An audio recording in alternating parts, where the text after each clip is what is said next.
네, 여도의 주식 이야기 여의주 오늘도 돌아왔습니다. 여러분께 포트폴리오 안에서 수익을 가장 많이 안겨주고 있는 종목은 뭘까요? 지금까지 수익도 좋지만 앞으로 수익을 많이 안겨줄 종목이 뭘까를 고민해 봤을 때 오늘 제가 말씀드리는 이 두 종목이 아마 좀 포함되지 않을까라는 희망을 가져봅니다. 오늘의 주제 먼저 확인해 보시죠. 주제입니다. 주주들의 마음에는 감동을, 계좌에는 수익을 안겨주는 기업들. 여러분의 포트폴리오에 지금 어떤 종목이 가장 높은 수익률을 차지하고 있을까요? 가장 낮은 수익률 혹은 마이너스를 차지하는 기업 중에 오랜 기간 가지고 계셨던 분들 중에서는 삼성전자가 밉기도 하고 이제는 좀 예뻐졌으면 좋겠고 하는 그런 여러 가지 복합적인 마음이 드실 겁니다. 어제 장 막판에 오후장에 삼성전자가 확 올라가는 걸 보고 다들 깜짝 놀라셨을 거예요. 장 초반만 하더라도 SK하이닉스의 하락 그리고 삼성전자 하락이 이렇게 나타나면서 왜 이러지 이 부진한 모습들을 보이다가 갑자기 오후 2시 이후로 상승폭이 확대가 됐고요. 결국에는 3% 이상의 강세로 마감이 됐습니다. 정말 삼성전자로서는 높은 상승률, 단일 하루 동안의 상승률 중에서는 손에 꼽힐 만한 그런 상승률을 기록을 한 건데요. 돌아온 외국인의 주가가 급등했던 삼성전자, 지금 기대하고 있는 것은 업황도 물론 업황이지만 추가적인 주가 부양책에 대한 기대감이 있었습니다. 앞서 제가 차트를 보면서 말씀드렸던 주가의 움직임, 여기에서 수급적으로는 외국인도 돌아왔지만 기관 투자자들의 매수세도 함께 유입이 되는 모습이었고요. 그래서 어제 SK하이닉스의 하락과는 다른 행보를 삼성전자는 보여줬습니다. 현재 삼성전자에 대한 외국인 지분율이 사실 많이 낮아져 있는 상태죠. 어제 이렇게 많이 들어오고 하긴 했지만 그래도 현재 지분율은 49.89%로 아직은 50%에 도달하지는 못했습니다. 1월 10일장 이후로 정말 오랜만에 한 달여 만에 55,000원대의 주가를 회복해서 어제 종가 기준 55,600원을 기록을 했는데요. 지금 이재용 회장의 사법 리스크 해소 10년 동안에 정말 긴 시간이 있었지만 1심, 2심 모두 무죄. 물론 다시 대법원으로 올라가게 되지만 결국에는 무죄로 판명이 되지 않을까라는 그러한 예상이 나오고 있는 가운데 이래서 이제 이후에는 공격적인 주가 부양책이 나오지 않을까라는 기대감이 현재 삼성전자의 주가에 모멘텀으로 작용을 하고 있습니다. 다음 장 이어서 보시죠. 삼성전자의 주가를 그러면 결정적으로 끌어올렸던 모멘텀이 뭔지를 확인해 봐야겠죠.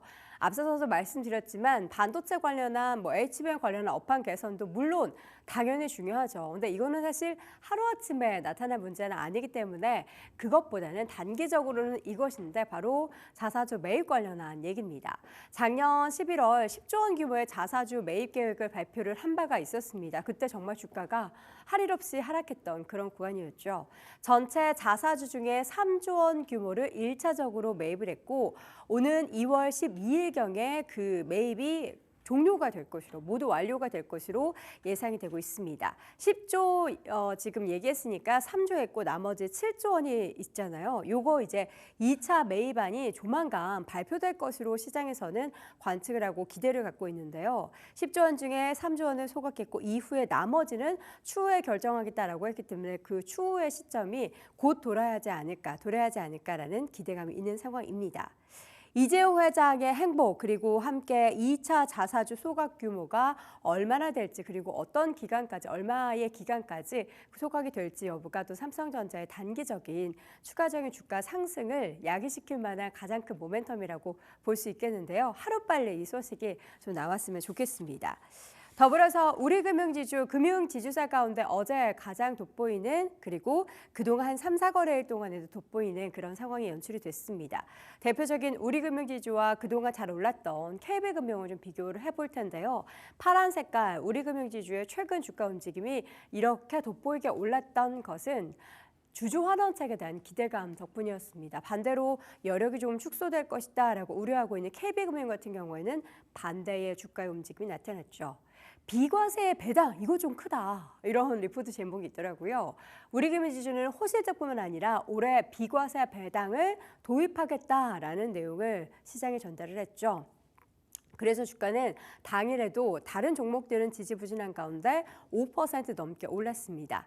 일단 실적도 좋았어요. 작년에 당기순이익이 3조 860억 원을 기록하면서 역대 두 번째 연간 순이익을 기록을 했고요. 올해 자사주 매입과 소각 규모가 전년 대비해서 약 10% 증가할 것으로 예상이 되는데 여기에서 비과세 배당 내용에 더욱더 주목해보자라는 시각이 팽배합니다. 주주들에게는 배당소득세 감면 효과가 있고 또 금융소득 종합과세의 미포함이라는 혜택으로 긍정적이다. 그러니까 이 정도까지만 사야지 배당 이 정도만 받아야지 세금 안 내겠구나라고 했었던 제한이 있었다면 그 제한이 풀려버렸으니까 추가적인 수급에 대한 유입 기대감을 가져볼 수 있겠죠.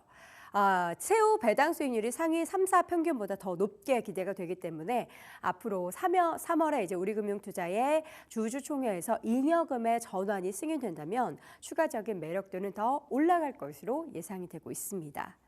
돋보이는 주가 관리 노력이 정말 우리금융지주에게는 앞으로 주가의 상승을 더 기대하게 만드는 요소인데요. 주목받아 마땅하다라는 리포트 제목도 있었습니다. 지금 바로 옆에 보면요. 각 금융지주사들의 현재 세전과 세후의 배당 수익률을 나타낸 표인데요. 우리금융지주가 주황색입니다. 어디에 비교를 해봐도 굉장히 높아 있는 것을 확인해 볼 수가 있겠고 상대적으로 KB금융은 상대적으로 낮아져 있는 것을 확인해 볼 수가 있습니다. 이게 주가에 대한 매력도로도 평가해 볼 수가 있겠죠. 그동안에는 좀 사실 밸류에이션에 대한 디스카운트가 있었어요. 이유는 상대적으로 좀 낮았던 자본 비율로 타이트한 자본 여력이 있었고요. 비은행권의 포트폴리오 확보를 위한 M&A 필요성이 대두가 됐습니다. 여기에 있어서 밸류업에 있어서 다른 시중은행에 대비해서 상대적으로 낮은 기대가 있었기 때문에 주가도 덜 부각이 됐고 저희가 금융지주사 언급할 때도 우리금융지주는 거의 언급하지 않았던 것을 기록을 합니다. 그러나 지난 4분기에 환율도 높아지고 있는 그런 상황 속에서 적극적인 자산 리밸런싱 하면서 자본 비율을 굉장히 잘 재고를 했다라고 하고요. 그리고 1,500억 규모의 자사주 매입, 소각 발표한 것 뿐만 아니라 기업 가치 재고 내용을 발표한 것도 우리금융지주가 앞으로 금융지주사 가운데 돋보이는 주가가 상승이 나타나지 않을까라는 기대감을 만드는 요소가 되고 있습니다. 삼성전자와 우리금융지주 과연 올 한 해의 주가 움직임은 어떨까요? 가을께쯤에 관련한 두 종목 이야기하면서 저희가 여의주에서 이야기했었던 여러분의 포트 안에 있었던 그 종목 참 좋았네요 라는 이야기 할 수 있기를 바라봅니다. 자, 여도원의 주식 이야기 여의주에서는 오늘 삼성전자 그리고 우리금융지주까지 확인해 봤습니다.